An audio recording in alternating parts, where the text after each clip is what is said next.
hindi makakasuhan ng plunder case at hindi rin masasampahan ng impeachment complaint si Sara Duterte.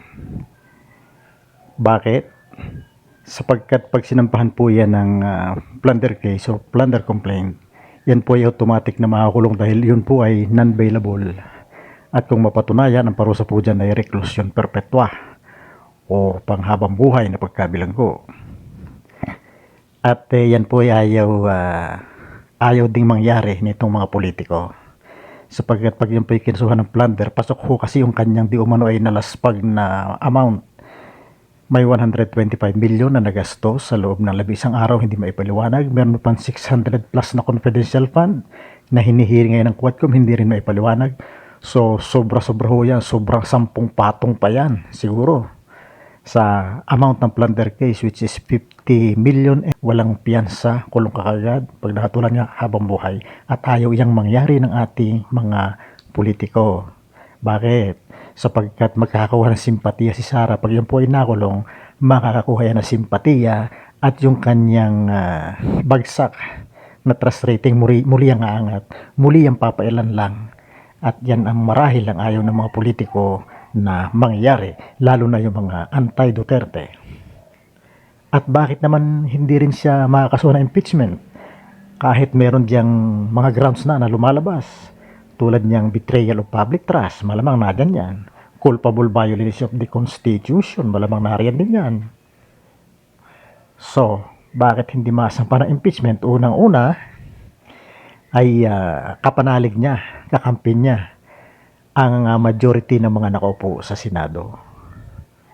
Kakampi niya yan, at makikita po yan nung maupo ang kanyang ama dyan, maging resource person, na kahit sandamukal na ang pagmumura ay hindi kinastigo ng Senado sa pamumuno ng presiding officer noon na si Coco Pimentel. Ay hinayaan lang siya magmura, hinayaang dapurakin ng Senado. At ang masaklap pa dyan, yung mga kapwa senador, sa halip na si Digong ang ikangay i-grill o igisa, ay si Laila de Lima pa ang pinagdidiin ng atakehin, katulad nito si Jonggoy Estrada. Diba, sa halip na itong ambusisiin niya ay itong war on drugs ni Duterte, sa halip na konfrontahin si Duterte at magtanong ng matatinding tanong na gaya ng ating naririnig sa Quadcom, ang kanyang inatake ay si Laila de Lima. Oh, so kaya medyo malaho buhong magkaroon ng impeachment at plunder case laban sa isang Sara Duterte. So yan ho ang medyo mabigat. Ngayon, kung sakasakali naman magpapalit ang miyembro ng mga Senado kapag katapos ng 2025 election, ay hindi rin natin masabi kasi itong mga nasa administrasyong mga kandidato ay puro mga Duterte boys and girls din to eh. Ang medyo naiiba lang dyan siguro ay si Benhar Abalos. So iyan alam nyo naman ang ating mga politiko, alam nilang malalakas pa rin ang batak kahit papaano ng mga Duterte, kasi Marcos, Duterte, pagpalagay na nating mas lamang ang Marcos, pero ang Duterte medyo malakas-lakas pa rin ang puwersa kahit papaano. So pag binigyan mo ng momentum ang isang Sara Duterte, aangat uli yan. At ano nga magbibigay dyan ng momentum? Pag kinasuhan mo ng plunder or pag kinasuhan mo ng impeachment, ay lalakas uli ang momentum yan. At lalong nagka-idea ang mga politiko ngayon sa epekto ng pag-atake sa isang kandidato sa pagbibigay ng maraming kaso. Tingnan mo nangyari sa Amerika, nanalo pa si Donald Trump. Kahit siya ay convicted, sa pagkakatanda ko ay convicted siya sa 30 kaso. Kaya nga ako ay medyo nahiwagaan sa batas ng Amerika dahil na-convict si Trump, ay nakatakbo pa rin, siguro ay nag-appeal. Kaya nakatakbo, so considered hindi pa final. Marahil gano'n na nangyari, wala pa kasi akong nababasa tungkol dyan sa mga kaso na yan ni Trump at ang naging epekto nito sa kanyang pagkandidato. Pero malinaw naman, reading between the lines, na the mere fact na nakatakbo siya, nanalo siya, so ibig sabihin ay hindi ganun kahigpit ang Amerika sa mga kandidatong nakasuhan at nahatulan.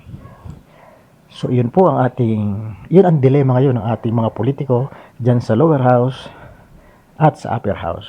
So hindi na kayo magtataka, sa kabila ng mga nakabulat-lat na mga ebidensya laban kay Sara Duterte, ay hindi pa rin siya makasuhan ng plunder case or impeachment complaint man lang. hindi natin din sigurado kung hinihintay lang ba ng mga politiko na ito na patapos ang 2025 election, dahil marami dito, lalo na sa lower house, meron din sa Senado siyempre, pero Senado naman yan, ano na yan kumbaga hindi na debatable yan, talagang pro Duterte ang Senado, yan ang ating masasabi niyan, konting-konti lang din talaga ang kayang kumontra sa mga Duterte. Sa lower house, marami dyan, tatakbo ngayong 2025, so isa rin posibilidad na kaya hindi nagsasampa ng plunder case or impeachment, ay gusto muna nilang manalo sa 2025 election. So yan ang ating magandang abangan. Sila ba ay ganun katapang para magsampa ng plunder case laban kay Sara? Nadya na mga ebidensya, nakabulat-lat na, nakalatag na. Yung di umano ay nagamit na hindi maipaliwanag. 600 million plus 125 billion. Hindi na ipaliwanag. Lampas-lampas yan ng hindi lang 10 beses sa threshold ng plunder case, which is 50 million. At ang impeachment, kasama rin yan. Pwede rin gamitin yan. Betrayal of public trust, culpable violation of the Constitution. Meron pang bribery, pasok din yan. Kasi lumalabas doon, may pinagbibigay na sobre doon sa mga undersecretaries ng DepEd. Bribery. So, labis-labis na. So, abangan natin kung after 2025 election, after the result, ay kung tutuloy ang mga kasong ito. Pag hindi na isang pa mga kasong ito after 2025, so alam na natin na takot. Takot ang mga politiko, lalo dyan sa lower house, na ikangay magkaroon ng momentum ang mga Duterte sa pamamagitan ni Sara Duterte. Yan po lamang.